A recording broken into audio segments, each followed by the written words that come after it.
Hi everyone welcome to our YouTube channel. केमिति अछंती आपण माने? आई होप कि समस्ते भलरे थिबे। आज होची मकर संक्रांति। सूर्यंकर गति बदलिबो आ गुड़ी सह मन भी नाचिबो। पवित्र मकर संक्रांति अवसर में समस्त को अनेक शुभेच्छा और शुभकामना। एही वीडियो रे ओडिया ग्रामर किछि विषय आलोचना करूछि जहाँकि नवम दशम एकादश और द्वादश श्रेणी सहित बीएड सीटी ओएसए पीओ यही समस्त कॉम्पिटिटिव एग्जाम पर आवश्यकता रही। चलतु वीडियो को डेरी न करी वर्तमान आरंभ करवा। ओडिया व्याकरण प्रथम स्तंभक हेउची ध्वनि, वर्णमाला और वर्ण। वर्ण बा अक्षर क्या कहबा? वर्ण जो रूपरे लेखा हुए ताकू लिपि, वर्ण बा अक्षर कहुए। ओडिया लिखनी प्रणाली रे मोट 49 अक्षर बा वर्ण व्यवहृत होइछि, जेपरिक अ ठारू चंद्रबिंदु पर्यंत।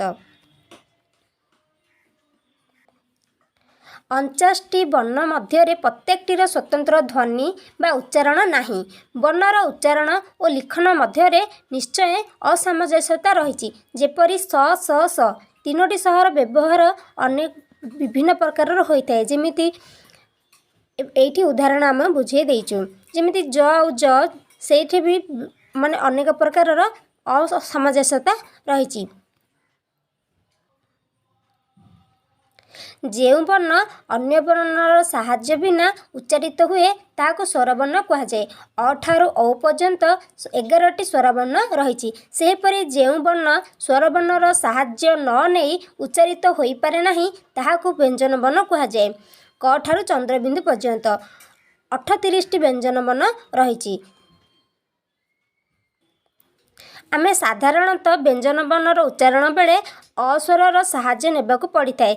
यथा क प्लस अ क, ख प्लस अ ख।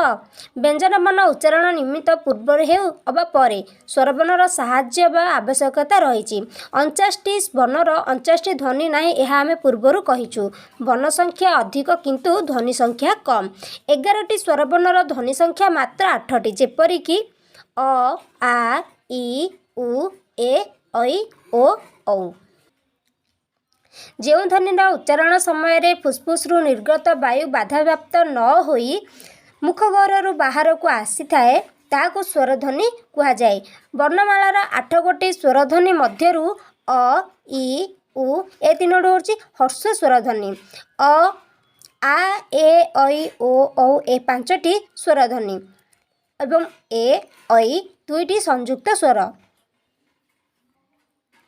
उच्चारणर शीतलता घटिले बा शीतलन घटिले ऐ जगार आमे ऐ बोली होता है और औ जगार औ बोली होता है। जेपरिक कैलास आमे कहला बेले कैलास, जमी भैरव भैरव, सेमती और मध्य परिवर्तन घटी जमी गौरव गौरव, सौरभ सौरभ। क ठारू चंद्रबिंदु पर्यंत 38टी व्यंजन वर्ण मध्यरु 25टी वर्ग व्यंजन बा क ठारू म पर्यंत एवं 13टी होची अवर्ग व्यंजन ज ठारू चंद्रबिंदु पर्यंत रही। वर्ग व्यंजन गुड़ी को 5टी श्रेणीभूत कर जमिति क वर्ग, च वर्ग, ट वर्ग, त वर्ग एवं प वर्ग। क वर्ग रे क, ख, ग, घ, ङ, च वर्ग रे च, छ, ज, झ, ञ, ट वर्ग रे ट, ठ, ड, ढ, ण एवं त वर्ग रे त, थ, द, ध, न, प वर्ग रे प, फ, ब, भ, म रही। क वर्गर वर्ण गुड़िकर उच्चारण स्थान कंठ, तेणु एगुड़िक कंठ्यवर्ण बोलिक कहुए। सेहीपरि च वर्गर वर्णगुड़िक उच्चारण स्थान तालु, तेणु यह तालव्य वर्ण कहुए। ट वर्गर वर्णगुड़िक उच्चारण स्थान मूर्धा द्वारा, तेणु यह गुड़िक मूर्धन्य वर्ण कहुए। सेहीभଳି त वर्गर वर्णगुड़िकर उच्चारण स्थान दंत उपर व निम्नतल दंत देश में होइथिबारु एगुड़िक दंत्य वर्ण कहुए। एवं प वर्गर वर्णगुड़िक उच्चारण स्थान ओठ, तेणु एगुड़िक ओठ्य वर्ण बोलिक कहुए।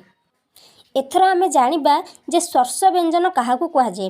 क ठारू म जाए 25टी वर्ग व्यंजनर उच्चारण बेले जीवर विभिन्न अंश पाटीर विभिन्न अंश को श्वास करी वायुर प्रवाह को अवरोध करी पदा को निर्गत होता है। तेणु एगुड़िक को स्पर्श व्यंजन भाव में परिचित। से भली अनुनासिक वर्ण क्या कहुए से विषय भी आम जाना। प्रत्येक वर्गर पंचम वर्ण क वर्गर व च वर्गर न्य ट वर्गर ण त वर्गर न प वर्गर म को अनुनासिक वर्ण बोलिकी कहुए।